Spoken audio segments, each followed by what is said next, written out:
فدراسیای جودوی تاجیکستان افتخارآفرین‌ترین فدراسیا در سال 2023. فدراسیای جودو در سالی که گذشت تاریخ سازی کرد. در یک دوره کوتاه تاریخ به دستاوردهای نایل شد که تا این مدت در صفحه ورزش کشور نبود. از مسابقات فصل‌های جهانی جودو تیم ملی جودوی کشور سزاوار 17 مدال شد. از بازی‌های آسیایی 1 مدال طلا، 1 نقره و 1 برنجی.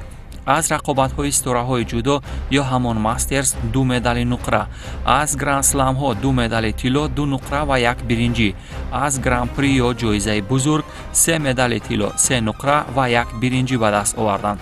در مجموع تیم کلانسالان جودوی کشور از مسابقه‌های با نفوذ جهانی 6 مدال طلا، 8 نقره و 3 برنجی به دست آوردند که چنین عملکرد شایسته بزرگترین افتخارات جودوکاران ما در یک سال تقویمی و محض در زمان صاحب استقلالی کشور است.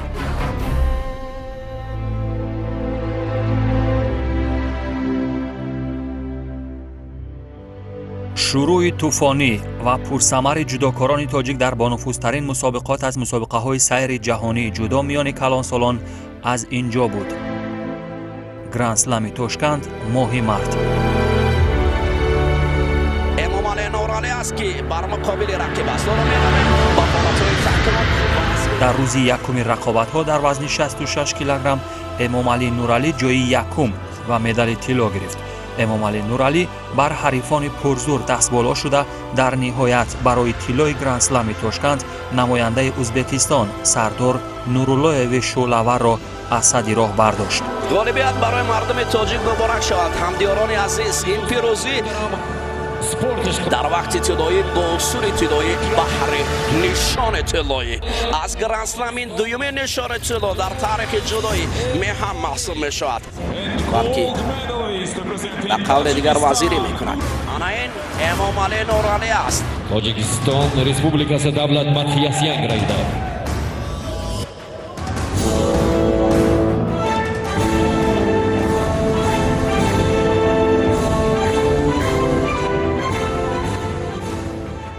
این اولین طلای امام علی نورالی در حرفیتش از مسابقات فصل‌های جودوی جهانی به ویژه از گرند اسلم بود و این آغاز خوب برای جودوکاران تاجیک در فصل‌های جودوی جهان به شمار می‌رود.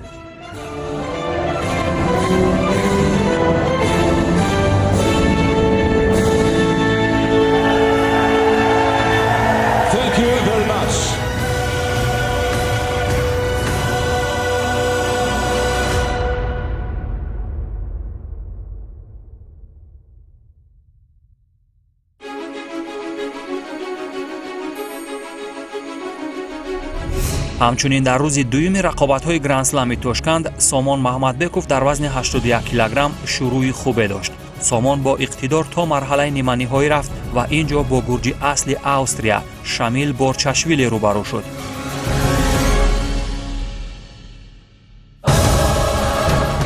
اگرچه در نیمه‌نهایی به شامیل بازنده شد ولی انتقام این باخت را در رقابت‌های رده‌بندی از برادر شامیل وشید بورچاشویلی گرفت.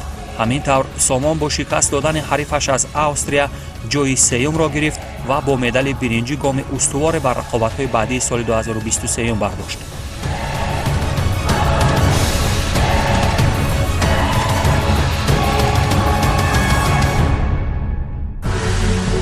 موفقیت و مردم تاجیکستان مبارک باشد. ما در حیات دستوی مقام شایسته داریم. 1 طلا و 1 برنج.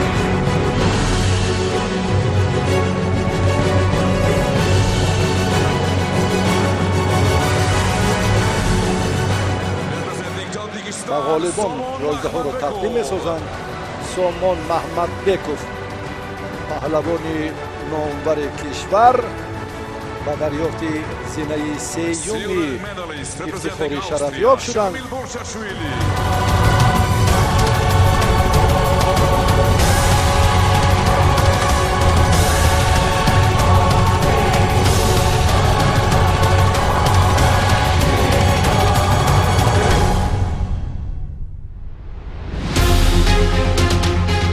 از روی تقویم مسابقه‌های فدراسیای بین‌المللی جودو، سیر نوبتی جودوی جهانی دوشنبه پایتخت تاجیکستان بود.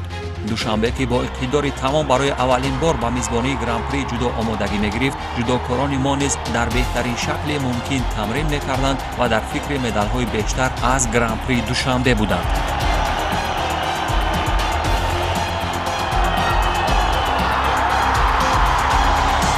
акнун ҳамааш аз рӯи тартиб. рӯзи аввали гран-при душанбе дар баробари рақобатҳои ҷаззобу диданӣ маросими вижаи ифтитоҳӣ дошт. бо ҳузури шаҳрдории муҳтарами шаҳри душанбе Рустами Эмомалӣ, раиси Федератсияи ҷаҳонии ҷудо Мариус Визер ва дигар шахсиятҳои таъсиргузор дар рушди варзиш. дар пойтахти ҷумҳурии Тоҷикистон шаҳри Душанбе ҳама чӣ буд. шукӯҳу ҷалол, ифтихорофаринӣ, инфиҷори мухлисон, азамат ва дигар нукоти барҷастае ки метавонад як кишварро ба ҷаҳониён муаррифӣ кунад дар ин ҷо шоҳид шудем. ва мусобиқоти ҷоизаи бузурги ҷудои Душанберо аз зиёда аз 190 кишвари дунё мустақиман ба таври қонунӣ пахш карданд ва аз ин бештар дигар дар мавриди муаррифӣ шудани як кишвар ба ҷаҳониён чизи хубтареро метавонед дар ёд дошта бошед.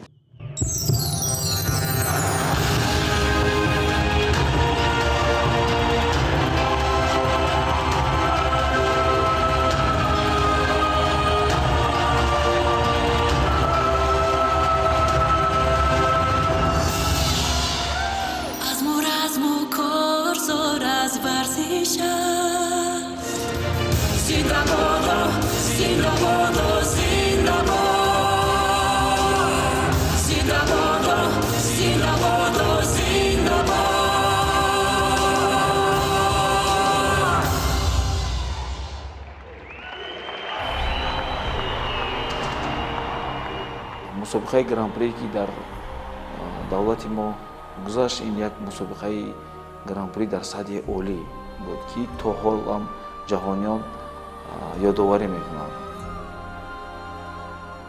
якумин гран-при буд ки дар сатҳи олӣ гузаронда шуд ки ҳамаш шаҳодат дод ки мардуми тоҷик, халқи тоҷик, наврасон, ҷавонон ҷудоро дар Тоҷикистон дӯст медоранд.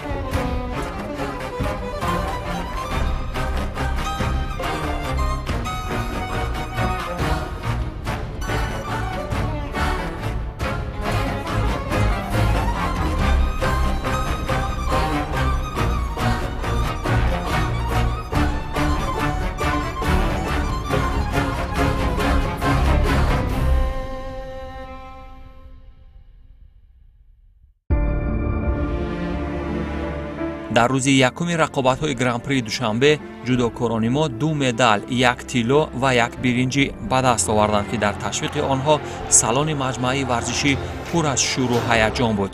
медали аввалинро Мерзод Суфиев дар дастаи вазни 60 килограмм гирифт. Мерзод дар рақобатҳои радабандӣ ҳарифаш аз Италия Карлино Андреаро шикаст дод ва медали биринҷии худро ба даст овард. Тоҷикистон, Мехрзод Суфиев. аввалин медали биринҷӣ барои Тоҷикистон ба ин васила ба даст омад. бубинед чӣ гуна тамоянага иттифоқ афтод.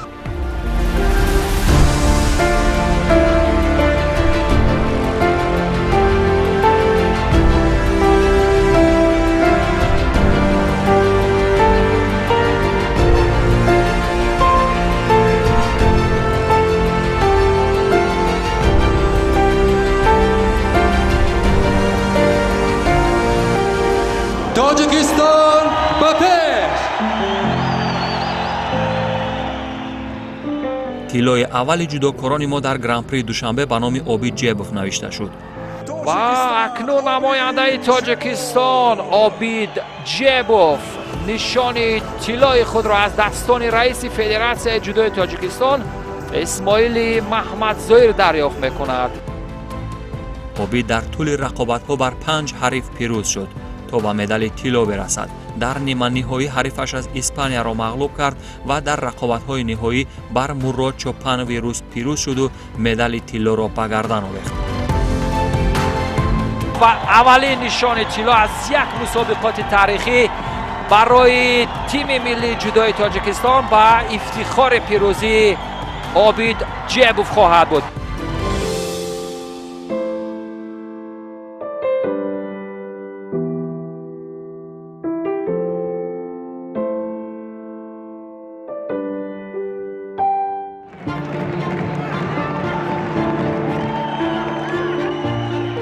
روزی دویومی رقابت‌های گرانپری دوشنبه پرهیجان‌تر از روزی اول بود. در این روز هم مدال طلا بود و آن با توفیل فرم خوب سامان محمدبکوف و شادمان رضایف اتفاق افتاد.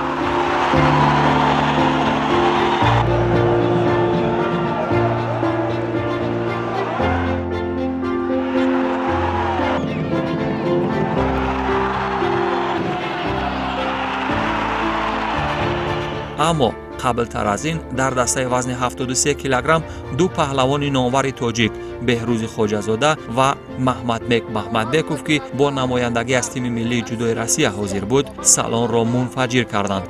بهروز و محمدبک هر دو هم در حال خوب جسمانی و روانی بودند، اما در فینال صنعت فنی محمدبک محمدبکوف برتر بود و او با این ایپون مدال طلا گرفت و بهروز خواجه‌زاده یکمین نقره تیم ملی جودوی کشور و سومین مدال جودوکاران ما را از این مسابقه هیجانی به دست آورد. خواجه‌زاده را یک لحظه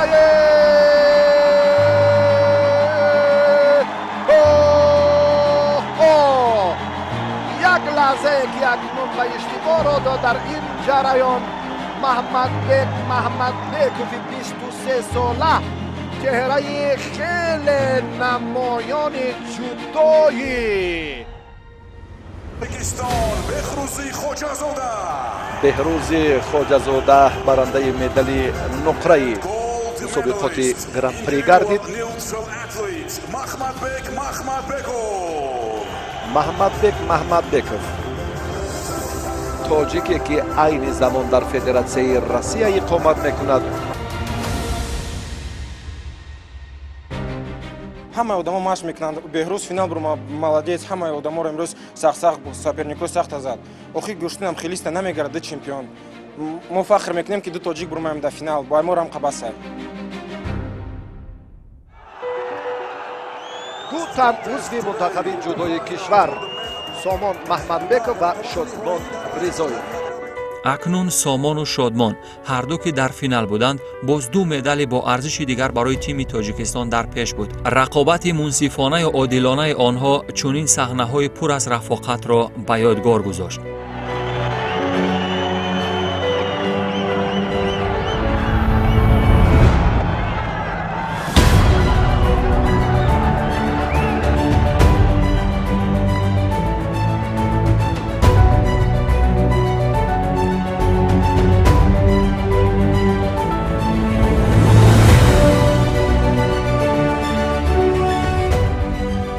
بعد این ترتیب دویمین طلای جودوکاران ما به نام سامان محمدبکوف، دویمین نقره به نام شادمان رضایف نوشته شد. تا پایان روز دوم جودوکاران ما با 4 مدال، 2 طلا، 2 نقره و 1 برنجی در صدر 40 تیم اشتراک کننده بودند. جای دوم مدال نقره را گرفت و سامان محمدبکوف قهرمان جهان در میان جوانان در مراکش این دستاورد عالی را به دست آورده بود.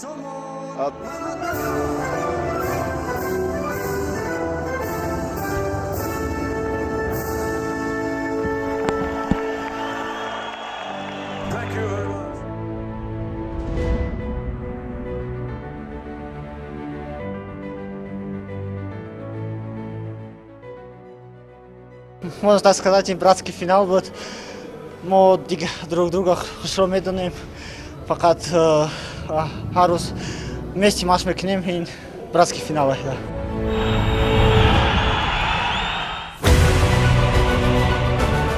روزی سیوم گرانپری دوشنبه با بهترین لحظه های به یاد ماندنی از 2 روز گذشته کمی نداشت. در روز نهایی هم دوستداران جودوی کشور دستی کم امید 2 طلای دیگر داشتند، اما در این روز 1 طلا و 1 نقره به دست آمد. در وزن 90 کیلوگرم کامرانشاه استاپریان دارنده 3 طلای فصل‌های گذشته گرانپری در کشور خود 4مین طلای گرانپری را در کارنامه و 3مینش را محض در این مسابقات برای تیم ملی جودوی کشور سزاوار شد.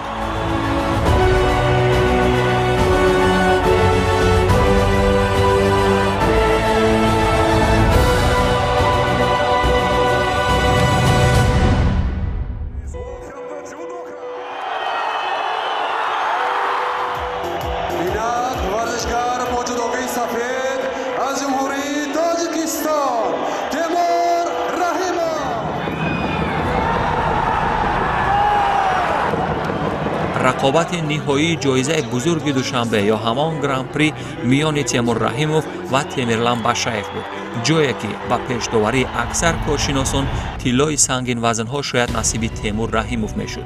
اما ورزش علیرغم پیش‌داوری هاست. دو حریف قدرتمند و آشنا به مسافه هم رفتند و در نهایت دارنده برنجی بازی‌های المپی تیمیرلان باشایف مدال طلا گرفت و تیمور رحیموف سومین نقره جودوکاران تاجیک را از گران پری دوشنبه به دست آورد. یک وازاره، بله این وازاره افسوس که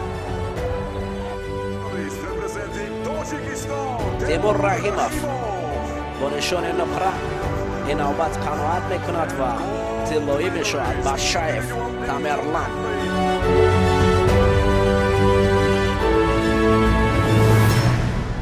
با همین ترتیب تیم جودوی تاجیکستان با 3 مدال طلا، 3 نقره و 1 برنجی تاریخی ترین مسابقات سری جهانی جودو در دوران استقلالی تاجیکستان را به پایان رسانید.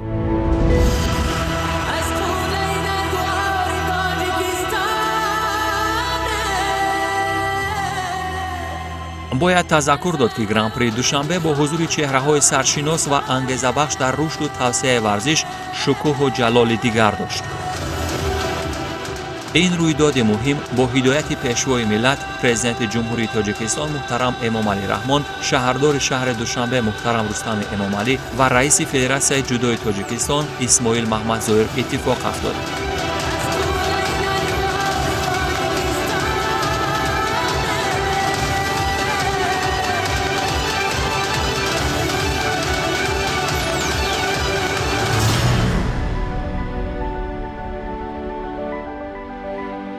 با افتخار گران پری دوشنبه تشریف رئیس فدراسیون جهانی جودو ماریوس ویزر و ملاقات صمیمی او با پرزیدنت کشور محترم امام علی رحمان یک دیگر از رویدادهای مهم سال 2023 به حساب می رود.